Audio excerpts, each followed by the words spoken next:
Okay, welcome back. This is Rabbi Jeff Saks of Web Yeshiva with another installment in our History of Halacha in 100 Objects.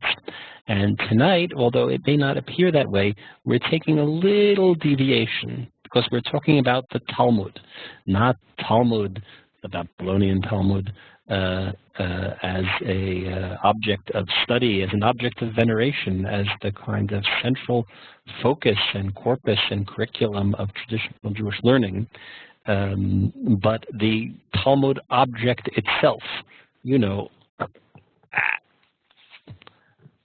this book, the kind of thing that Jewish people keep around the house in a variety of formats. This is a small desktop size, and whether we're talking about the conventional set of the Talmud Bavli, the Babylonian Talmud, or what's conventionally known as the Gemara, in its kind of familiar guise, this object, this ritual object, we have to admit that it is not a ritual object like the things we have looked at previously, like tzitzit, or even a kos shel bracha, or what are some of the other things we've seen? Perhaps you can help me remember, just by way of review.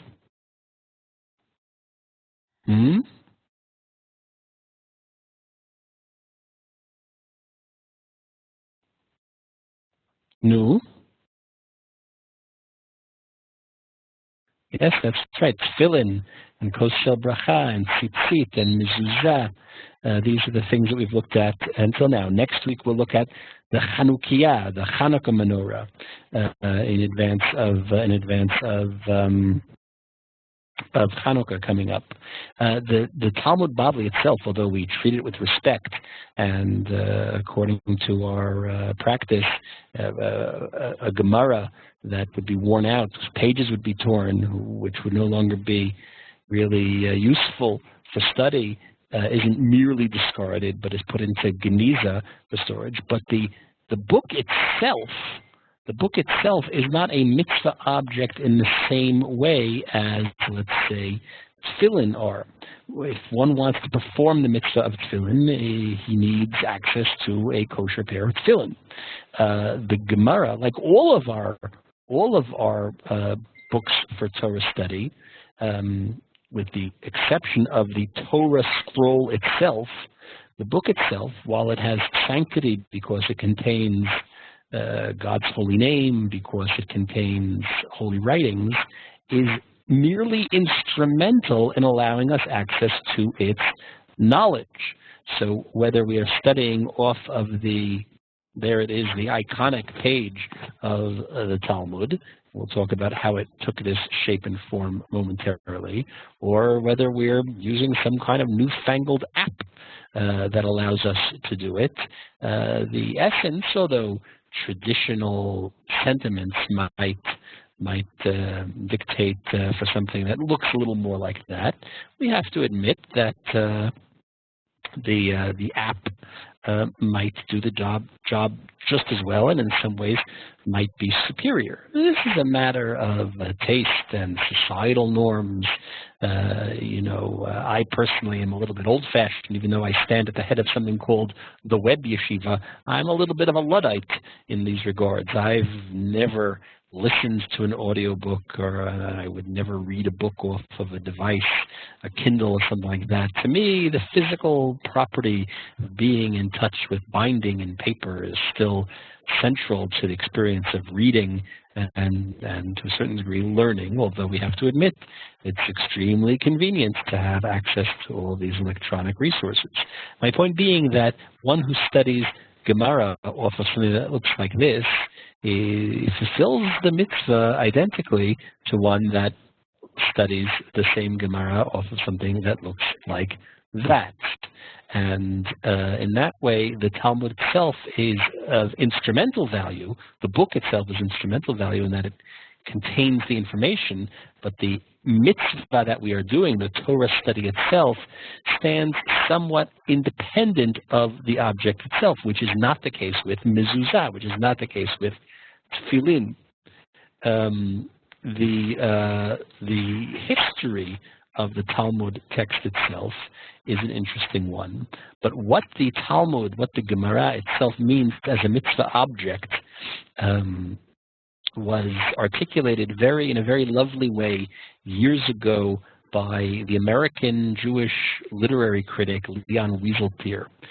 When Rabbi Steinsaltz's Gemarot, the Steinsaltz Gemara, was first being published in English back at the end of the 80s, on the front cover of the December 17th, 1989 New York Times Book Review, there was a review essay about the Talmud in English, written by Wieseltier. Now, it happened that was something of an aborted project.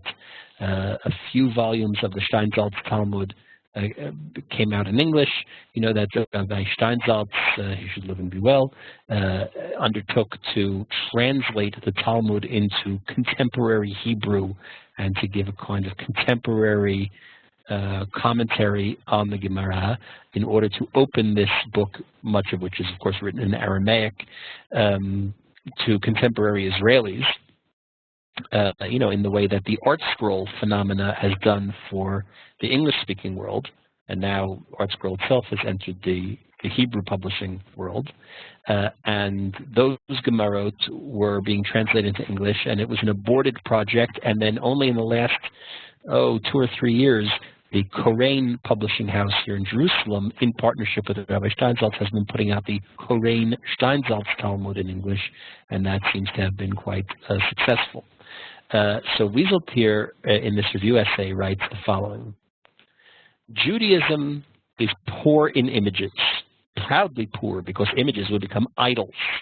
But a culture cannot live without images. For Jewish culture, the task was to find an image that will not become an idol. A word is such an image. A text is a holy thing that will not be worshipped. That's an interesting idea. Something which will be holy, but which will not itself become worshipped. And we're reminded of the opening halachot in the Rambam's Hilchot Avodah Zarah, where he talks about this problem of the object of worship being, the object of sanctity being confused as an object of worship. For the Jew, therefore, words became images, and the sight of a text became a spiritual experience. This experience, though, leads the spirits to questions as well as to answers. The sight of the word conducts the eye directly to the mind, which prefers reading it to seeing it. There is no more powerful sight in Judaism than a page of the Talmud. It daunts, teaches, scolds, tempts, pleases, defeats. It is a slap in the face of slovenliness and superficiality, meaning not the page itself, but the experience of trying to enter the page, to enter the text. It is the sight of tradition itself. On this grand and grueling page, the design of the widow Ram and the brothers Ram, who published what has become the canonical edition of the Babylonian Talmud in Vilna in the 1880s, time is abolished. We'll come back to the widow Ram momentarily. How is time abolished? On the page of the Talmud, rabbis of the 1st and 2nd centuries are addressed by rabbis of the 3rd, 4th, and 5th centuries, who are addressed by rabbis of the 11th, 12th, 13th, 16th, 17th, 18th, and 19th centuries. The page is the proof that they would have recognized one another. That, of course, is reminiscent of a very evocative passage in the writings of Rabbi Soloveitchik, which we've seen together in the past many times, about the symposium of the generations, that the generations of teachers and students of the text are in colloquia with one another through the page of study. The Talmudic page is the image, but also the instrument of continuity. These are the graphics of survival. The page's many authorities are arranged in a maze of right angles, wrapped around one another in an order that gives coherence to a whole culture, in blocks of discourse, almost completely without punctuation, and the other amenities of intelligibility. It is a large and bustling page. The ancients, the scholars of the Mishnah, are the conspicuously elliptical code law that was completed around the year 200 CE after 0, and the scholars of the Gemara who completed their extraction of practical and philosophical meaning from the Mishnah around 500 CE after 0 are in the center of the page, where origins go, in square, muscled letters that summon the student to a test of his reasoning and solidarity. The medievals and the moderns surround the ancients and tuck their minds into the wide margins that the page reserved for the future, almost all of them in the more delicate and more dense Rashi script, the so-called Rashi script, amending texts, defining words, identifying sources, attacking contradictions, refining concepts. No fine print was ever finer. As the letters shrink and the perplexities grow, dreams of originality dim. The student learns how large is the debt that creativity owes to commentary. That's just a beautiful, evocative description of what the Gemara is as an object. He mentions in passing here Rashi script, which we'll come back to again momentarily. It's important to remember, of course, this is what Hebrew in a contemporary font, Hebrew block print looks like. It more or less approximates what the letters look like in the Torah scroll itself, in the mezuzah scroll itself. This is the so-called Rashi script, which was designed as a font in the 15th century. Rashi, of course, died at the very beginning of the 11th century. So for generations of students that had trouble mastering the italics of Rashi print, Rashi script, it's important to remember that Rashi himself might not have immediately recognized these symbols as the letters that we know. And it was designed by the printers in order to create a different font, a font to set off the Rashi commentary from the main text, be it the biblical text or the Talmudic text. But this idea, let me go back a moment. This idea of that he evokes of the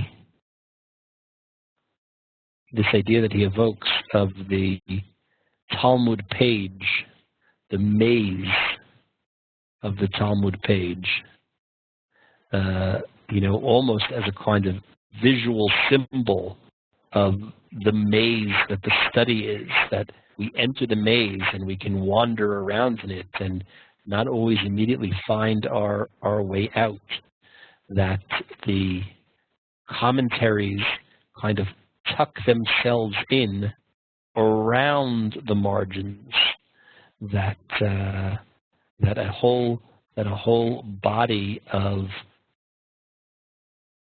source working and commentary and super commentary keeps growing, and then of course that which won't fit on the page is relegated to the pages in the back and to a whole library of ancillary commentary, is the thing which makes the Gemara itself the puzzle that it is, that the Mishnah text becomes set off from the Talmudic text, the rest of the page, and you enter into this multi-generational conversation of 2nd century and 5th century and medieval rabbis and more modern commentaries that are all puzzled, pieced together onto one page is just such a beautiful description. Of course, before printing, printing begins, of course, with Johann Gutenberg. Gutenberg lived and flourished in the first half of the 15th century. He's credited with, he looks like a combination between a Hasidic Rebbe and Genghis Khan. I have no idea if this is in any way an authentic image of him. But this woodcut to the right is I think a 15th century woodcut that depicts the first type of wooden printing press using movable type, which was, of course, Gutenberg's great innovation, which so revolutionized civilization as we know it. When we think about the changes, in our own lifetimes, in the past 20 years of the internet, of social networking, of everything that the wired world has wrought in the last 20 years, how it has so radically changed information and communication and social structure and everything. It really does pale in comparison to the innovations wrought by Gutenberg and his printing press, although by definition that was a revolution that took a little longer to manifest itself throughout the world, even throughout the Western world. And the electronic revolution has been much more fast. But in terms of its scope, I dare to say that Gutenberg's innovation was even more impactful. Jewish inconabula. Inconabula is the word, which literally means in Latin, in the cradle, is books that were printed, I should say, printed on printing presses before the year 1500. So the first half century or so of printing, that's the kind of home base, the origin of any type of printed book. Of course, Gutenberg's most famous product was the Gutenberg Bible. If you've ever seen one, there are a few dozen in existence, in different museums around the world. Although we don't possess one here in Jerusalem. But the Gutenberg Bible is, you can see it. I've seen it at the Smithsonian. There's at the New York Public Library. It really is an incredible thing to view. But the first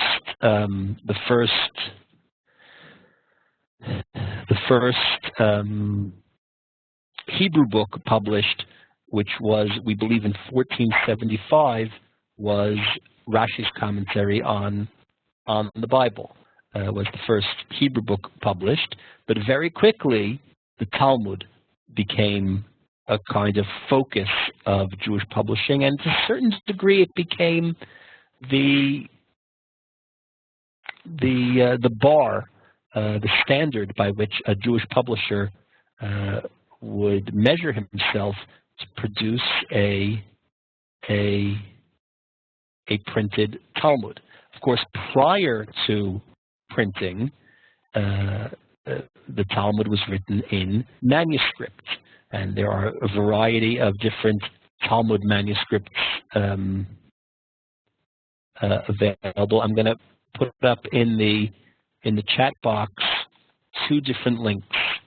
One is to an online exhibit that was an exhibit at the Yeshiva University Museum, at the Jewish Museum in downtown Manhattan a few years ago, which was an exhibit on the printing of the Talmud.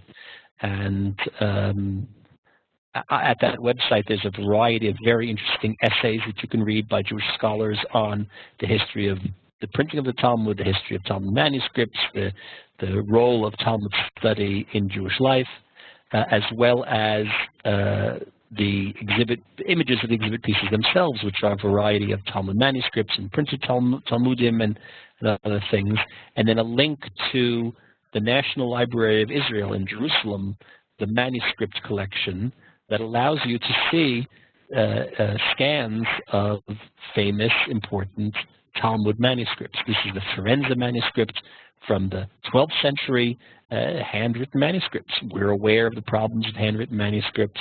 We're aware of the problems of errors that creep in. We're also aware of the problem of price. It's extraordinarily expensive to produce a handwritten manuscript of an entire Talmud volume, or any other book for that matter, and it's even more expensive to produce a handwritten manuscript of the entire Talmud. So expensive that very, very few people could have it. And in the Middle Ages, prior to printing, there were probably rabbis and great scholars that were not in possession of the entire Talmud. I can walk around with the entire classical Jewish bookshelf on my iPhone. I have multiple copies. I own multiple copies of the printed editions of the entire Talmud. Desktop sizes, large sizes, Talmud in translation, etc. This is accessible and available to most people. It is estimated that that printing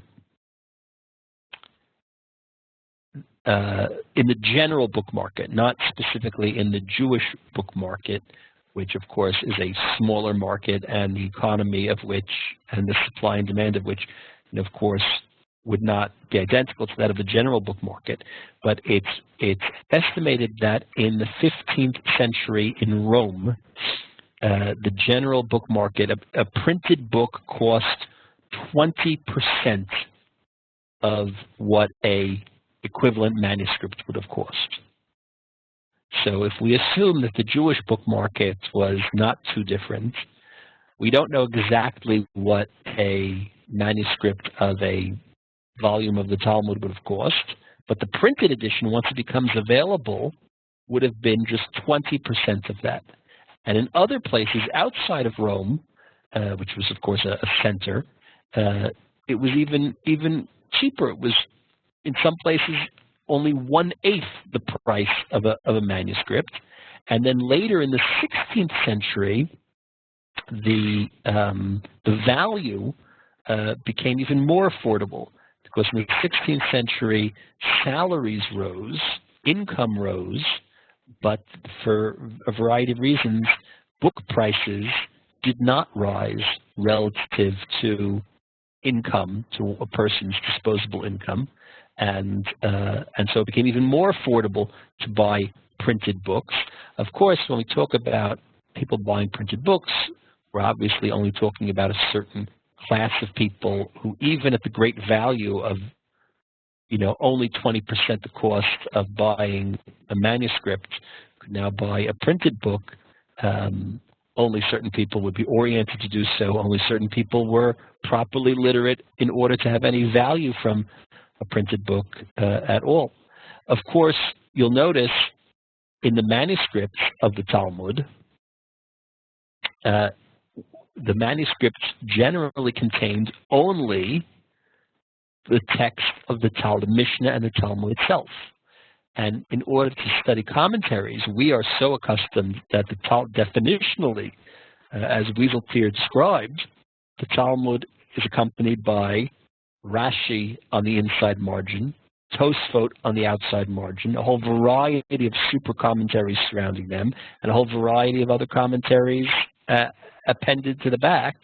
But in the days of manuscript, if you were studying this volume of Talmud and you wanted to study the commentary of Tosfot on it, Tosfot was purchased in a separate manuscript, this one on Masechet Pesachim from the 14th century, and you would need 2 fingers to keep one on the page of Talmud and one on the Tosfot, and that's why we have the convention of the Dibur HaMatchil, the opening word, which is a quote, a reference to where in the Talmud this line of Tosfot is commenting on, so that you know how to connect the 2 dots, the kind of equivalent of what today we have with a hypertext link. So you would need a separate volume of Rashi, you would need a separate volume of Tosfot.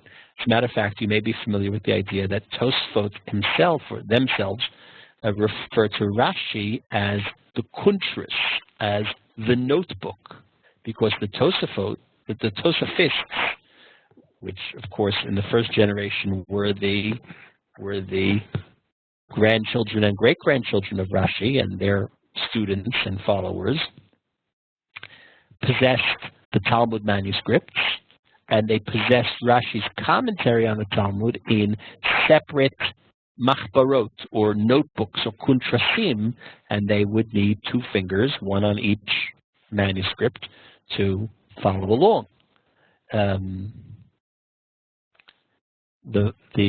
Here's a Geniza fragment from the Cairo Geniza of, in this case, the Mishnah and Bava Metzia. These were written manuscripts that were, of course, very precious and valuable and expensive, and therefore only accessible to a certain class of people. Once printing begins in the 15th century, this is a map of the centers of printing the Talmud, although it's a map of the centers of printing the Talmud. We'll come back to it in a second, but we'll see that Soncino becomes very important, Venice becomes very important, and then later Vilna to the north. These are the 3 areas we're going to focus on. The Soncino publishing house, which really sets the contours and the template of what a page of Talmud looks like. The first printed editions of the Talmud were produced by the Soncino house, a family, a multi-generation family of Jewish printers. And there are certain things, certain features of the layout of their Talmud which remain to this day. Rashi is always printed on the inside margin, and Tosfot is always printed along the outside margin of the text. This is an important. This was a fateful decision to include the commentary. It's almost unimaginable if a publisher is going to decide to include on the text, which was, by the way, the fashion of medieval publishing in Christian holy texts, which after all was a much larger market. In Christian holy texts, this is the fashion to publish commentary on biblical text, on other things, there on the page. But the decision of what to include, it's almost unimaginable that if a publisher is going to decide to include commentary included there directly on the page and not appendixed in the back or in a separate standalone volume, it's unimaginable that Rashi would not have been included. If a poll would have been taken, I don't know that the Soncino Publishing House did any market research. I don't know if that was a concept back then. But if they did, it would have been obvious that the most useful thing to do would be to include Rashi on the page. Rashi unlocks the Talmud. Without Rashi, the Gemara is almost an impenetrable fortress. And our debt to him is immeasurable. It was less obvious that Tosfot would be included on the page. And here you really do see the relationship between medium and message. Tosfot's commentary on the Gemara is an attempt to synthesize the entirety of the Talmud, to look at this particular page and to question what it's saying and what its conclusions are in light of the entirety of the rest of the Talmud. Rashi is much more focused on helping us work our way through line by line on the page that we're on now. Tosfot is interested in trying to figure out what the implications of this line here are with every other line in Shas that's relevant to this discussion. That creates a dynamic of study, a type of dialectical tension that's almost synonymous with what Gemara study is. It preserves a tension which is there in the lines of the Gemara itself. For after all, the Gemara, to a certain degree, was doing this with the Mishnah. What does this Mishnah mean in light of what we know about what the Tanaim, the rabbis of the Mishnaic period, said in a different source, and trying to resolve conflicts and trying to reconcile different traditions? So Tosfot kept that kind of style alive. The decision to put Tosfot on the page had long-lasting curricular implications. It meant that, to a certain degree, the study of Gemara was the study of Gemara, Rashi, and Tosfot.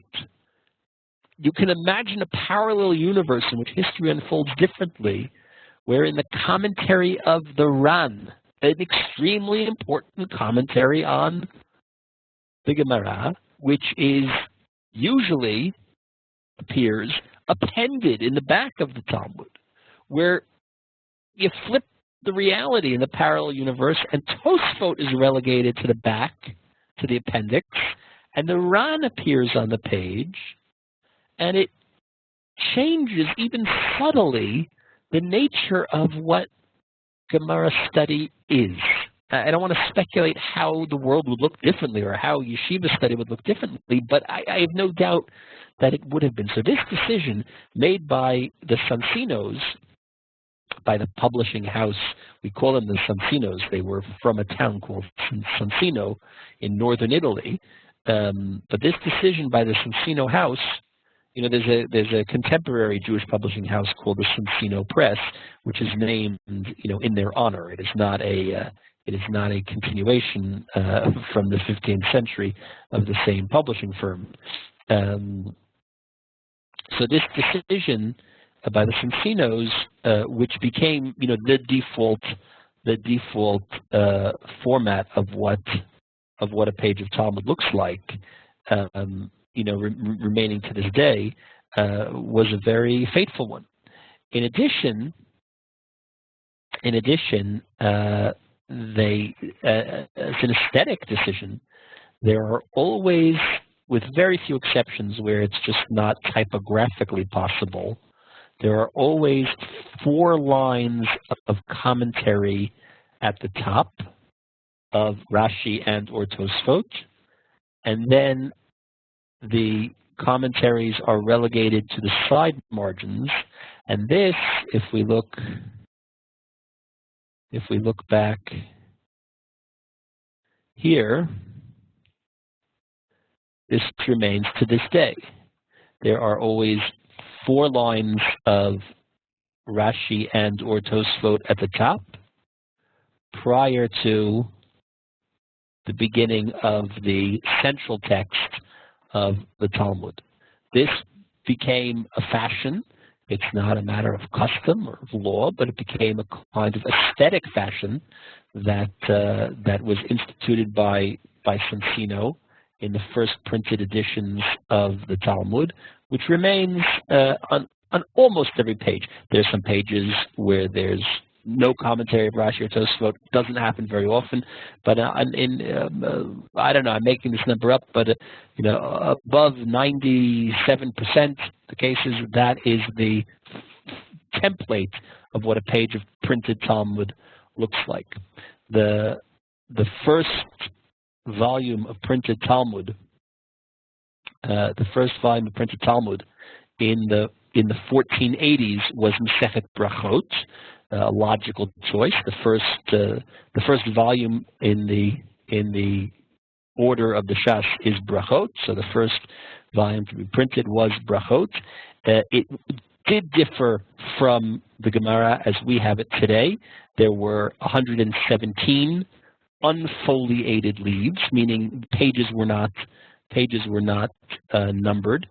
There was no title page. The first page was left blank.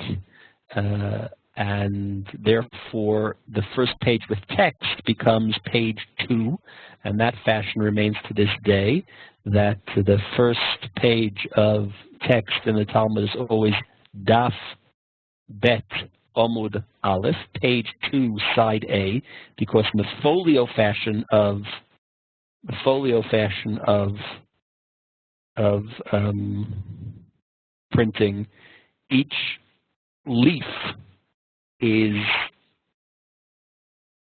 carries the same number. And in our modern books, one side of a page is side 1, the other side is side 2, and the next page begins page 3, and the back side of page 3 is page 4. The fashion in medieval manuscripts, medieval published books, was that each side is numbered A and B.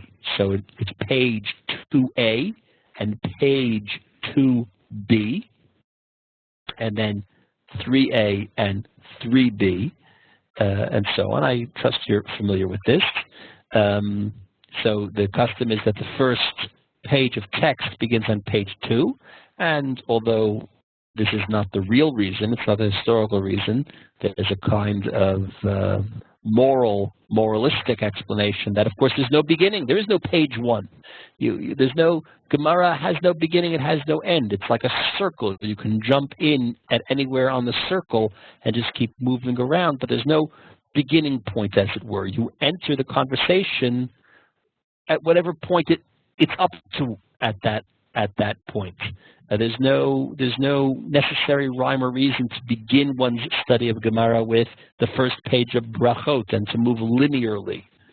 But in fact, that's not the historical reason for this practice of labeling the first page page 2. It has to do with the fact that the first page was left blank. Gershom Soncino was his name, made another very interesting choice, important choice. There were different manuscripts of Tosfot. Again, Tosfot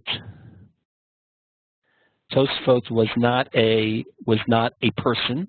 It was a collective of students, and there were different manuscripts of Tosfot floating around Europe. And he made a decision to follow what's known as the Tosfot of Tok. The word is spelled, it's a town if in fact this is the town that is largely believed to be, it's a town in Normandy. Oh wait, let me write that in a color that we can see. Nope, that's not right.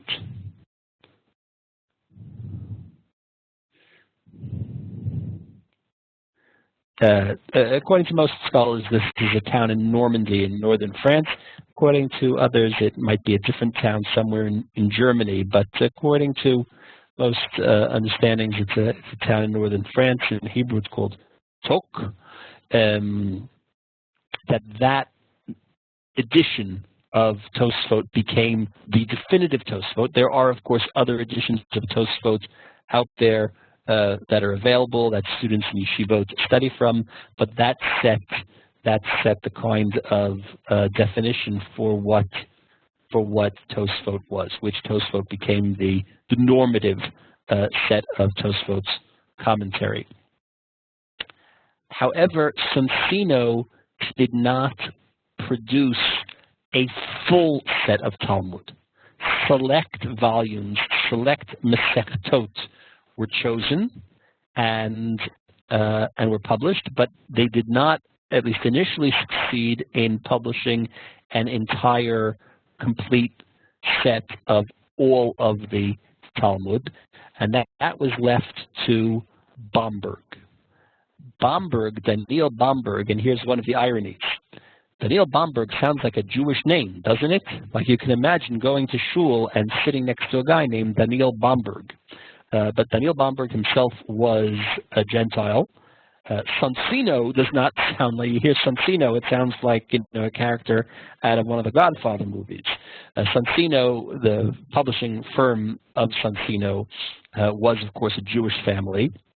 But Daniel Bomberg was a non-Jew. It was a non-Jewish publisher who published a whole variety of works, but his publishing house became a very well-known Jewish publishing house in Venice, which was then a kind of center because it's very centrally located, of course, and distribution.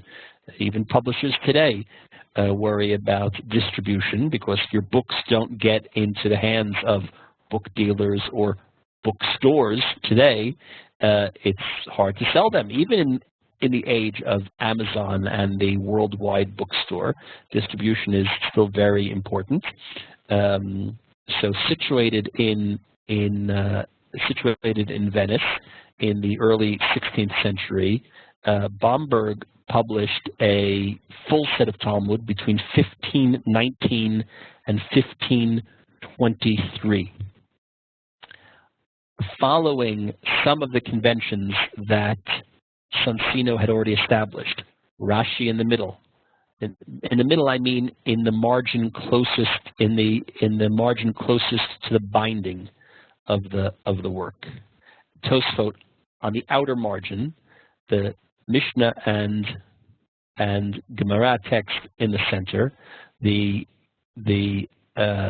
template of 4 lines of Rashi and Tosfot text above the central text. But Bomberg, because of the layout of the page in the manner that he did it,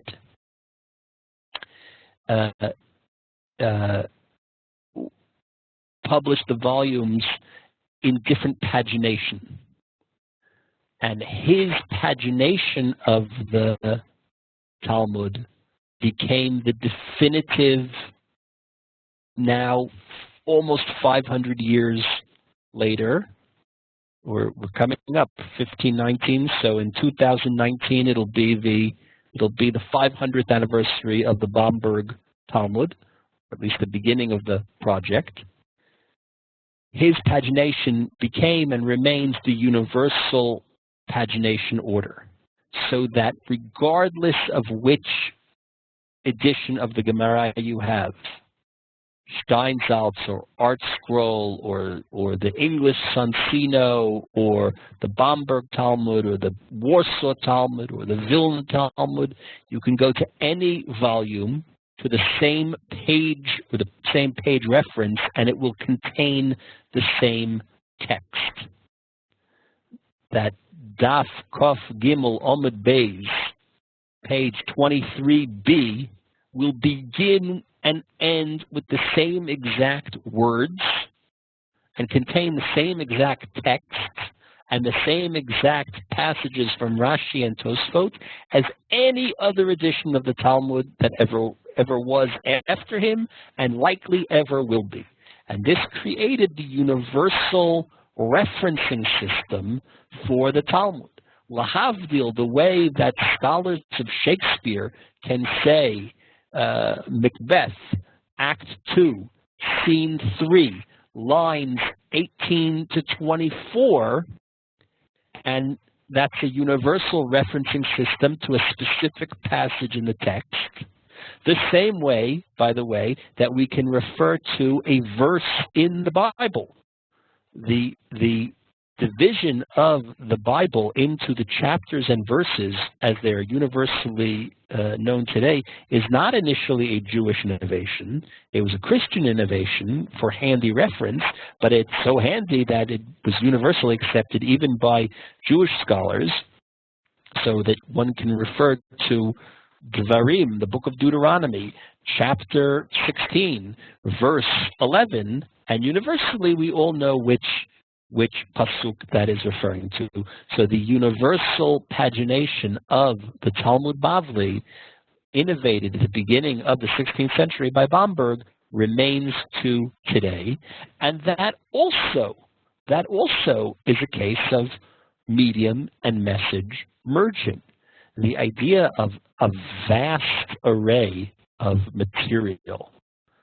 So much so that if you study 1 page a day, it takes, famously according to the Daf Yomi schedule, 7.5 years to go through the entirety of the Talmud. At a page a day, that a universal referencing system, certainly in the age before being able to carry it all around on your iPhone and just being able to Google it up and find any passage, any needle in the haystack you might be looking for, was a way of creating some level of reference, some level of mastery, some level of being able to correlate what was going on, which the Baalei Tosfot did not have. They had to do it the old-fashioned way. But we, who may not be up to snuff, have that kind of going for us, that we have this universal referencing system, which makes it handy to at least have a map, even though at the end of the day you still have to do the hard work of learning it all on your own. We'll skip ahead many hundreds of years to the Vilna Shas. Of course, there were many other printings of the Gemara in between, but for our purposes, the most important of the printed Talmudim is the Vilna Shas, which began publication in the 1880s, was completed in 1886.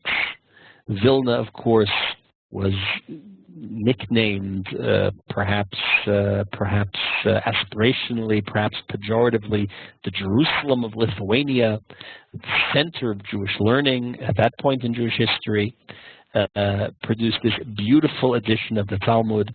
There was a fashion to, this kind of iconic image of this gate, which in different permutations, still can be seen in different Jewish books as the what we call in English the title page, or in Yiddish, in Hebrew and Yiddish, it's called the sharblat, or the shardaf, the gateway, the entranceway to the page. This kind of royal, dramatic-looking entree to the holy text was traditionally published with these red letters. Books published in the 19th and even early 20th century. This was a fashion to publish the books with on the title page. Of course, it's more expensive to publish a page in two different colors because it has to be run through the press twice. You need to re-ink the press with the red ink and run it through a second time to add the color. So it was usually reserved only for the title page as a kind of decorative, but again, these kinds of folk ideas of red representing the blood of Jews who were prepared to give their lives, for the study of Torah, or literally to indicate that the holy words in these holy texts were the lifeblood of the Jewish people. These are folk explanations for certain material customs, but they're powerful explanations.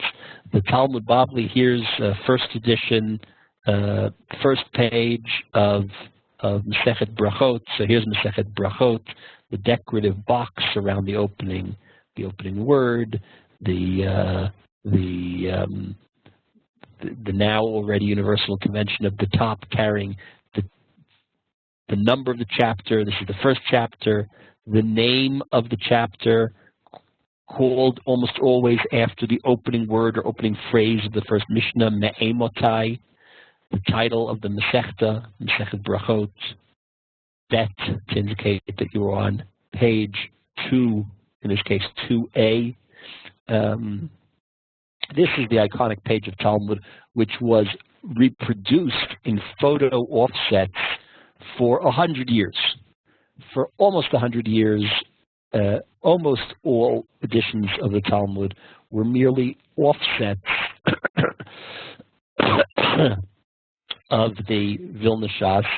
At the end of the 20th century, printers began to reset it in laser type and to improve the clarity and the aesthetic, but the template was not altered. Sometimes down to the very line that if here on in the Tosfot, if you were to go down 1, 2, 3, 4, 5 lines, the first word on the line will be shalosh. That it'll correspond exactly, but just improved visually and graphically, and with very few changes. All editions, contemporary editions of the Talmud in the iconic Vilna Shas correspond to this. It's of course very interesting. The Vilna Shas was the product of the publishing house of the widow Devorah Rom, as she was almost universally known. She was the widow of the owner of the publishing firm, and unusually, upon the death of her husband, David Rom, in 1862, she took over the company and ran it together with her sons, and the company became known as the publishing house of the widow and brothers Rom. Her husband was not the founder of the house. It had been founded almost 100 years earlier. It was founded in 1789. It moved to Vilna in 1799. He was one of the descendants of the founders of the company, and upon his death, she took it over. I mean, she looks like such an interesting woman, doesn't she? This is the publishing house. This is a picture of the factory, where the press was. You can see there on this sign the words Rom, R-O-M, and Reish Aleph Mem. And it was under this name of the widow and brothers Rom that the famous Talmud was produced, completed in 1886. She died in 1903. When she died, her sons moved to America, and the company functioned under new owners until 1940, actually, when the Soviet occupation of Vilna, Lithuania, came and shut down the publishing house. And at that point, the center of Jewish publishing moved to America and to other parts of the world, namely Israel, or at that point Yerushalayim, not yet Israel proper, but in the beginning of the 20th century, the center of Jewish publishing, Hebrew publishing, I should say, was moved to America. Companies like the Hebrew Publishing Company and things like that, and the plates of the Talmud Bavli were themselves, I think, ported to the United States, and the Vilna Shas continued to be published there, and then later in Israel, until now. Of course, everything is done computerized and fancy. The Talmud itself as an object really is venerated, and not only venerated, in some ways, I'll now contradict myself. I said at the opening that the book itself is not a mitzvah object in the same way as tefillin or mezuzah or even a kiddush cup, because in order to make kiddush, you need something to hold the wine in. You can't just pour it out on the table and recite kiddush over the puddle of wine. But on the other hand, the Talmud itself, and here we are nostalgic for books. We are people of the books, not just the book, the holy book, the Torah, but of all of the books. We really are the most bibliophilic of people. The anthropomorphization of the book. This is a theme that appears here and there in the writings of Agnon, drawing on other kind of folk tales of the anthropomorphization of the book, of someone that gives himself over to the study of a particular book. Agnon as a character in a story who gives himself over to mastering one particular volume of the Talmud. so much so that the name of that volume, I think it was Ta'anit, Mesechet Ta'anit, becomes his last name. Like he's known as, I forget the specific name, but let's say his name is Rav Moshe, and he becomes known as Rav Moshe Ta'anit because he was the master of Mesechet Ta'anit. He gained expertise in it. And when he dies, this mysterious woman shows up at the funeral, and no one knows who she is. And it was said that it was Mesechet Ta'anit herself, anthropomorphized, who had come to bid him farewell. And the custom of reciting the Hadran at the end of the study of completing a volume of the Talmud, a Mesechet of the Talmud, we say, Hadran alach haro'eh v'slika la Mesechet brachot. We will return to you. We will return to you. Hadran alach Mesechet brachot. We will return to you. Mesechet brachot, Mesechet Ta'anit, Mesechet Kedushin, Mesechet Sanhedrin, Mesechet Menachot. Right? We're not finishing. There's no such thing as learning it and finishing it and being done with it. I remember when I was a kid in school, you'd have those workbooks. Not the text. The textbooks always had to be returned at the end of the year, but the workbooks, that you did all the assignments in. The last day of school, whatever it was, the social studies workbook, the math workbook, the garbage bins at the exit to the school would be overflowing with these books. Kids would just throw them away. It always used to bother me. I mean, maybe because I was a bookish type of kid, but it always used to bother me. I would bring them home. How can you throw a book, any kind of book? How can you throw a book out? And at some point, I assume my mother got rid of them because who needs your third grade, math workbook? But the idea that you just discard them, no. The books are precious. Rabbi Shlomo ibn Gabirol, the medieval Jewish Hebrew poet, has a line where he says, Sim chavarecha shvarim, make books your friend. He describes them as the flowers in your garden. So we'll come back to you, Mesechet brachot. V'hadrachalan, datan alach Mesechet brachot.